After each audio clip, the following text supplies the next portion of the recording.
Hello दोस्तों, आप सभी का हमारे आज के वीडियो में स्वागत है। आज का हमारा विषय है घर के मुखिया में क्या-क्या गुण होने चाहिए। चाणक्य के विचार। घर केवल ईंट पत्थर से बना मकान नहीं होता, बल्कि वह एक ऐसा स्थान होता है जहां प्रेम, विश्वास, अनुशासन और संस्कार मिलकर परिवार की नींव बनाते हैं। उस नींव को मजबूत रखने की सबसे बड़ी जिम्मेदारी घर के मुखिया की होती है। आचार्य चाणक्य ने अपने नीति शास्त्र में बताया है कि जिस घर का मुखिया बुद्धिमान, धैर्यवान, न्यायप्रिय और दूरदर्शी होता है, उस घर में सुख, शांति और समृद्धि लंबे समय तक बनी रहती है। चाणक्य कहते हैं कि एक मुखिया का पहला गुण आत्मसंयम होना चाहिए। जो व्यक्ति अपने क्रोध, लालच और अहंकार पर नियंत्रण नहीं रख सकता, वह दूसरों का सही मार्गदर्शन नहीं कर सकता। परिवार के सदस्य मुखिया के व्यवहार से ही सीखते हैं। यदि मुखिया छोटी छोटी बातों पर क्रोधित होगा, तो घर का वातावरण भी अशांत हो जाएगा। 2. सत्य और ईमानदारी। परिवार का विश्वास सबसे बड़ी पूंजी है। यदि मुखिया झूठ बोले या छल कपट करे, तो परिवार में विश्वास टूटने लगता है। चाणक्य का मानना था कि सत्य बोलने वाला व्यक्ति भले ही कुछ समय कठिनाई में रहे, लेकिन अंततः वही सम्मान प्राप्त करता है। तीसरा गुण है न्यायप्रियता। एक अच्छा मुखिया कभी पक्षपात नहीं करता। वह सभी सदस्यों के साथ समान व्यवहार करता है। यदि किसी एक सदस्य को अधिक महत्व दिया जाए और दूसरे की उपेक्षा की जाए, तो परिवार में मनमुटाव बढ़ने लगता है। न्याय ही परिवार को एक सूत्र में बांधता है। चौथा गुण है धैर्य। जीवन में कठिन समय हर परिवार पर आता है। ऐसे समय में घबराने वाला नहीं, बल्कि धैर्य रखने वाला व्यक्ति ही परिवार को संभाल सकता है। चाणक्य कहते हैं कि संकट के समय धैर्य ही सबसे बड़ा हथियार है। पांचवां गुण है दूरदर्शिता। एक मुखिया केवल आज के बारे में नहीं सोचता, बल्कि आने वाले वर्षों की भी योजना बनाता है। वह बच्चों की शिक्षा, परिवार की आर्थिक स्थिति और भविष्य की सुरक्षा पर ध्यान देता है। जो व्यक्ति केवल वर्तमान में जीता है और भविष्य की तैयारी नहीं करता, उसे बाद में कठिनाइयों का सामना करना पड़ता है। छठा गुण है अनुशासन। अनुशासन के बिना कोई भी परिवार लंबे समय तक व्यवस्थित नहीं रह सकता। समय का सम्मान, मेहनत की आदत और जिम्मेदारियों का पालन, ये सब अनुशासन से ही आते हैं। यदि मुखिया स्वयं अनुशासित होगा, तो पूरा परिवार भी उसी राह पर चलेगा। सातवां गुण है करुणा और संवेदनशीलता। कठोर निर्णय लेना आवश्यक हो सकता है, लेकिन कठोर हृदय होना आवश्यक नहीं। परिवार के सदस्यों की भावनाओं को समझना, उनकी समस्याओं को सुनना और उचित मार्गदर्शन देना ही एक सच्चे मुखिया की पहचान है। आठवां गुण है मेहनत। चाणक्य कहते हैं कि आलसी व्यक्ति कभी समृद्ध नहीं हो सकता। मुखिया यदि परिश्रमी होगा, तो परिवार के अन्य सदस्य भी प्रेरित होंगे। मेहनत से कमाया गया धन ही घर में सुख और सम्मान लाता है। नौवां गुण है शिक्षा और ज्ञान का सम्मान। चाणक्य ने ज्ञान को सबसे बड़ा धन बताया है। घर का मुखिया यदि स्वयं सीखने की प्रवृत्ति रखे और बच्चों को शिक्षा का महत्व समझाए, तो आने वाली पीढ़ियां भी संस्कारी और सफल बनती हैं। 10वां गुण है विनम्रता। पद बड़ा होने से व्यक्ति महान नहीं बनता, बल्कि उसका व्यवहार उसे महान बनाता है। विनम्र मुखिया सभी का सम्मान करता है और अपनी गलतियों को स्वीकार करने का साहस रखता है। चाणक्य के अनुसार घर का मुखिया केवल धन कमाने वाला व्यक्ति नहीं होता, बल्कि वह पूरे परिवार का मार्गदर्शक, रक्षक और प्रेरणा स्रोत होता है। उसके विचार, उसके निर्णय और उसका आचरण आने वाली पीढ़ियों का भविष्य तय करते हैं। इसलिए मुखिया को हर दिन स्वयं को बेहतर बनाने का प्रयास करना चाहिए। आचार्य चाणक्य कहते हैं कि किसी भी परिवार का उत्थान या पतन उसके मुखिया के आचरण पर निर्भर करता है। यदि मुखिया अपने कर्तव्यों को समझदारी से निभाता है, तो साधारण परिवार भी महान बन सकता है। लेकिन यदि वही व्यक्ति गलत निर्णय लेने लगे, तो धन, सम्मान और रिश्ते तीनों धीरे धीरे नष्ट होने लगते हैं। आचार्य संदेश देते हैं कि चाणक्य का पहला संदेश है कि घर का मुखिया कभी अहंकारी नहीं होना चाहिए। अहंकार वह दोष है जो मनुष्य की बुद्धि को नष्ट कर देता है। जिस व्यक्ति को अपनी शक्ति, धन या पद का घमंड हो जाता है, वह दूसरों की सलाह सुनना बंद कर देता है।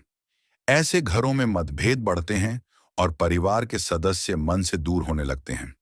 इसलिए मुखिया को हमेशा विनम्र रहना चाहिए। दूसरी बड़ी गलती है क्रोध में निर्णय लेना। चाणक्य कहते हैं कि क्रोध के समय मनुष्य सही और गलत का अंतर भूल जाता है। यदि परिवार का मुखिया गुस्से में बच्चों, पत्नी या बुजुर्गों का अपमान करता है, तो उनके मन में डर और दूरी पैदा हो जाती है। इसीलिए निर्णय हमेशा शांत मन से लेना चाहिए। तीसरी गलती है आय से अधिक खर्च करना। चाणक्य ने धन को परिवार की सुरक्षा का आधार माना है।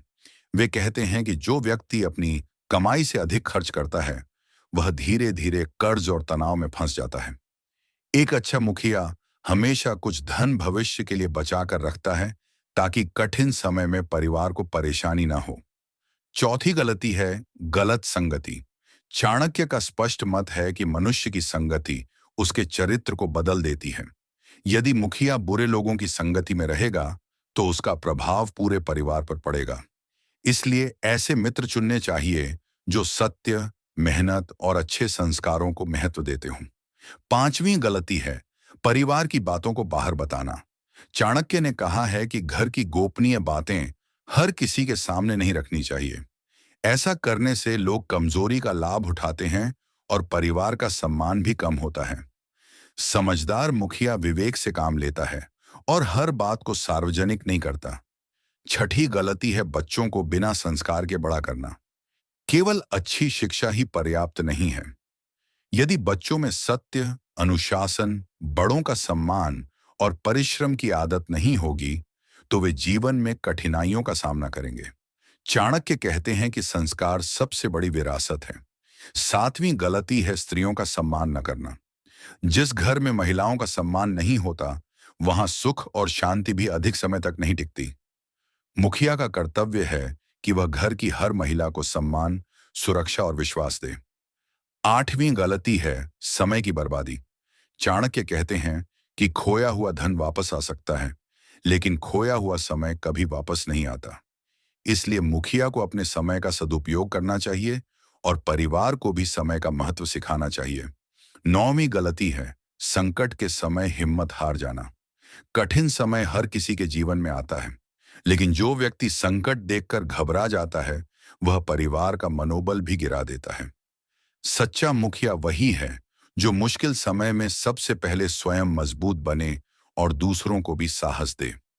10वीं गलती है धर्म और नैतिकता को भूल जाना। चाणक्य का मानना था कि केवल धनवान होना पर्याप्त नहीं है, चरित्रवान होना उससे कहीं अधिक आवश्यक है। यदि मुखिया ईमानदारी और नैतिकता का पालन करेगा, तो उसके बच्चे भी उसी मार्ग पर चलेंगे। चाणक्य कहते हैं कि एक अच्छा मुखिया आदेश देने वाला नहीं, बल्कि प्रेरणा देने वाला होता है। वह अपने कर्मों से परिवार को सही दिशा दिखाता है। उसकी सबसे बड़ी पहचान उसका पद नहीं, बल्कि उसका चरित्र होता है। जब मुखिया स्वयं अनुशासित, सत्यनिष्ठ और धैर्यवान होता है, तब उसका पूरा परिवार जीवन की हर चुनौती का सामना करने में सक्षम बन जाता है। आचार्य चाणक्य कहते हैं कि संसार में सबसे बड़ी संपत्ति केवल धन नहीं, बल्कि एक योग्य और बुद्धिमान मुखिया है। जिस घर का नेतृत्व विवेकशील व्यक्ति के हाथों में होता है, वहां कठिन परिस्थितियां भी परिवार को तोड़ नहीं पाती। ऐसा व्यक्ति अपने परिवार के लिए केवल आज नहीं, बल्कि आने वाली पीढ़ियों का भविष्य भी सुरक्षित करता है। चाणक्य कहते हैं कि मुखिया को सबसे पहले स्वयं पर विजय प्राप्त करनी चाहिए। जो व्यक्ति अपनी इच्छाओं, क्रोध, लालच और अहंकार पर नियंत्रण नहीं रख सकता, वह दूसरों का मार्गदर्शन नहीं कर सकता। आत्म संयम ही नेतृत्व की पहली सीढ़ी है। यदि मुखिया स्वयं अनुशासित होगा, तो परिवार के सदस्य भी उसी का अनुसरण करेंगे। एक बुद्धिमान मुखिया कम बोलता है, लेकिन सोच समझकर बोलता है। चाणक्य का मानना था कि शब्दों में निर्माण करने और विनाश करने दोनों की शक्ति होती है। इसीलिए परिवार के लोगों से हमेशा मधुर, स्पष्ट और सम्मानपूर्ण भाषा में बात करनी चाहिए। कठोर सत्य भी यदि विनम्रता से कहा जाए, तो उसे स्वीकार करना आसान हो जाता है। चाणक्य कहते हैं कि घर का मुखिया केवल कमाने वाला व्यक्ति नहीं, बल्कि संस्कारों का रक्षक होता है। वह अपने बच्चों को केवल अच्छी शिक्षा ही नहीं देता, बल्कि सत्य, ईमानदारी, सेवा, बड़ों का सम्मान और कठिन परिश्रम का महत्व भी सिखाता है। यही संस्कार आगे चलकर परिवार की पहचान बनते हैं। एक योग्य मुखिया हर सदस्य की क्षमता को पहचानता है। वह किसी की तुलना दूसरे से नहीं करता। हर व्यक्ति की अपनी योग्यता और विशेषता होती है। समझदार मुखिया उसी के अनुसार जिम्मेदारियां देता है और हर सदस्य को आगे बढ़ने का अवसर देता है। चाणक्य कहते हैं कि संकट के समय मुखिया की असली परीक्षा होती है। अच्छे समय में हर कोई साथ देता है, लेकिन जब कठिनाइयां आती हैं, तब परिवार की निगाहें मुखिया पर होती हैं। यदि वह घबरा जाए तो पूरा परिवार डर जाता है। यदि वह धैर्य रखे और समाधान खोजे तो सभी का आत्मविश्वास बना रहता है। एक बुद्धिमान मुखिया धन का सदुपयोग करना जानता है।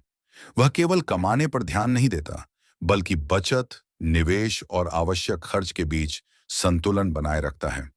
चाणक्य कहते हैं कि जो परिवार भविष्य के लिए तैयारी करता है, वही लंबे समय तक सुखी रहता है। चाणक्य यह भी कहते हैं कि सम्मान मांगने से नहीं, बल्कि व्यवहार से मिलता है। यदि मुखिया परिवार के सभी सदस्यों का सम्मान करेगा, उनकी बात सुनेगा और उनकी भावनाओं को समझेगा, तो पूरा परिवार भी उसका सम्मान करेगा। डर से नहीं, बल्कि प्रेम और विश्वास से घर चलता है। एक योग्य मुखिया कभी सीखना बंद नहीं करता।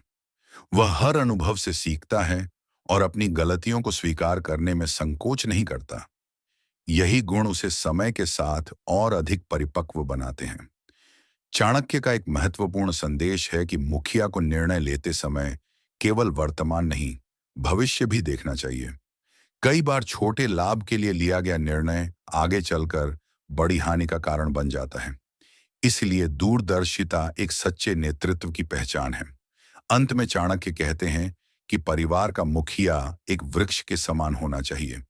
जैसे वृक्ष स्वयं धूप सहकर दूसरों को छाया देता है, वैसे ही मुखिया कठिनाइयों का सामना करके अपने परिवार को सुरक्षा, प्रेम और विश्वास देता है। उसका त्याग ही परिवार की सबसे बड़ी ताकत बन जाता है। याद रखिए, परिवार की समृद्धि केवल धन से नहीं, बल्कि संस्कार, अनुशासन, विश्वास और सही नेतृत्व से आती है।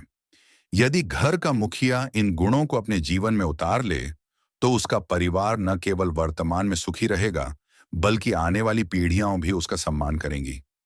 ऐसे ही हमारे और भी वीडियो देखने के लिए हमारी YouTube चैनल को सब्सक्राइब करें। धन्यवाद।